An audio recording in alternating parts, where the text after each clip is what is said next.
Member Lammy.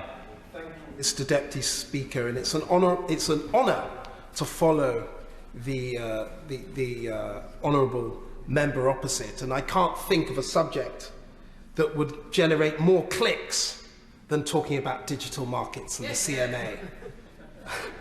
And with that in mind, I would, David Lloyd George, long, very respected member of this place, he was known to remark that when he was when people used to ask him in his later years as to young members used to come up to him and say, you know, how should I get on and how should I make a speech and how should I behave? He said he had one main rule, which was, if you're a cabinet minister, you can make 3 points in a speech. If you're a junior minister, you can make 2 points in a speech. If you're a backbencher, you can make 1 point in a speech. So I shall try and make 1 point fundamentally in my speech. And the point I want to make is about accountability of the CMA. Now, we've heard from many members on both sides of the House, particularly the chair of the Select Committee and others, and indeed the ministers. There was a session for members of Parliament earlier on this week, of which I made similar points to the ministers on the Treasury bench.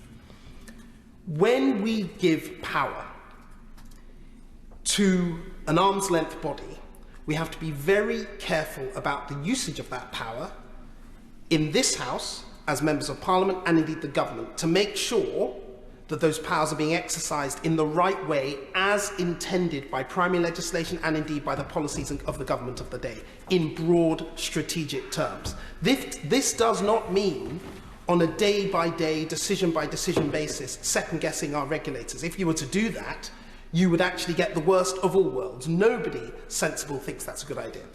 But as chair of the Regulatory Reform Group, indeed I refer to my register of interests, over the recent weeks and months, myself and indeed my colleagues on the group have been thinking very seriously about the broader regulatory system and how it can be improved to get the best outcome for our economy and indeed for individuals and businesses in this country.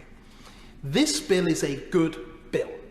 It does very important things. I actually welcome the more flexible, less dogmatic, less box-ticky approach that is embodied within the Digital Markets Unit. That is a good thing, and actually it's taking into account, the government is right to have taken into account a lot of work and thinking that's been done by many different people, both in this House and outside, over the last 18 months or so, and they should be commended for that.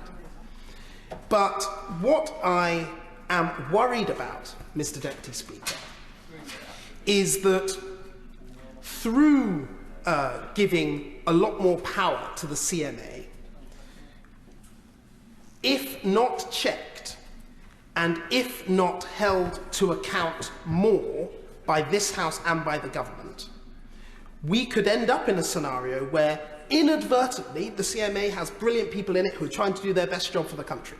Inadvertently, we may end up creating an image of this country, or indeed of digital markets, or indeed of any other market, that is not to the overall benefit of this country in comparison with our competitors elsewhere.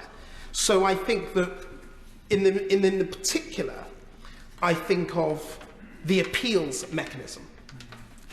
What there is in this bill is an appeals mechanism that is given a judicial review standard. Now, in broad terms, and I can see two former Lord Chancellors next to me, so I'm sure they'll correct me if this is wrong. But in broad terms, that will mean that any appeal has to be broadly on judicial review grounds, which are on process, illegality, various other aspects that are not per se on the merits of the decision. So, in effect, if the Competition and Markets Authority has made a decision that they have followed the correct process, they have not been irrational, they have not done something illegal, but they've just come to a decision that a party or parties do not agree with, that decision cannot be challenged on the merits of it. And this suggestion has been pushed back by in previous bills that have come to this House, when there's been discussion about whether the appeals standard should be a judicial review standard or indeed a merit standard. And in previous iterations, we have always decided, this House has decided to take a merits standard. In this instance, we have taken a judicial review standard. And I think that that is a subtle but very, very important thing as a signal to companies and investors outside of this country. Because they will say, if something goes awry with the regulator in Britain, what is our appeal right? And if they feel that that appeal right is not sufficient, or indeed in comparison with, say, the European Union or Singapore or the United States or wherever it is they're also thinking of investing, if they compare the two and we come off unfavourably, that will damage the impact on this country. So I think that that particular aspect of this bill, the accountability, is very, very... I give way. Buckland. Mr Deputy Speaker, I apologise I've not been able to join the debate until now, but I just wanted to ask my honourable friend, does he agree with me that I think one of the problems is that there seems to be a bit of a misreading here, or a misreading across from Ofcom to this particular appeals mechanism, and that the government is going to have to look again at merits-based appeals, because I think JR, judicial review principles, are just too narrow in order to deal with the potentially powerful and wide remit of the CMA. And also on another point, with regard to undertakings and breaches of undertakings, it seems to me on the current reading of the bill that this will have a retrospective effect on previous undertakings prior to the coming into force of this legislation. Now, I support the legislation, but does he agree with me that this needs very careful reading in order to make sure that we don't have either unintended consequences or too big a reach, frankly, for what will be a very important process? I thank my right honourable friend for those points, and he made them incredibly well. What I would say in response is that it is very worrying retrospective decision-making and reaching back to decisions that have already been made, notwithstanding whatever the future holds, because that again goes to my central point about the impact of this bill and the impression of this country as somewhere to invest and to do business in the areas where the CMA will have considerable power. And where I would finish on this one point, on the Lloyd George maxim, the one point that I wanted to make in this speech on accountability, is that the work that the Regulatory Reform Group has done, the chair of the Select Committee, the Business and Trade Select Committee, referred to it.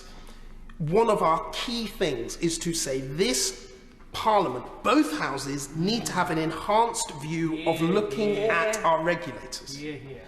Because we need to consider on a day-by-day basis, how is the regulator performing? Is it dealing with the? Is it applying the strategic policy statement that the government has given it? Are they doing things in the right way? How are they dealing with stakeholders? Not just what happens currently, which is a select committee gets involved and calls the big boss, the CEO or the chair, when there's a big mistake, mess up, and that's in the newspapers. That's what currently happens. It's not sufficient. We need to enhance that. Both houses should be involved. We've made some detailed proposals as to how to do that in our first report. We will continue to do that, because this point of accountability may seem academic, it may seem legal, it may even seem political at times, but it's fundamentally about the economy and the competitiveness of this country.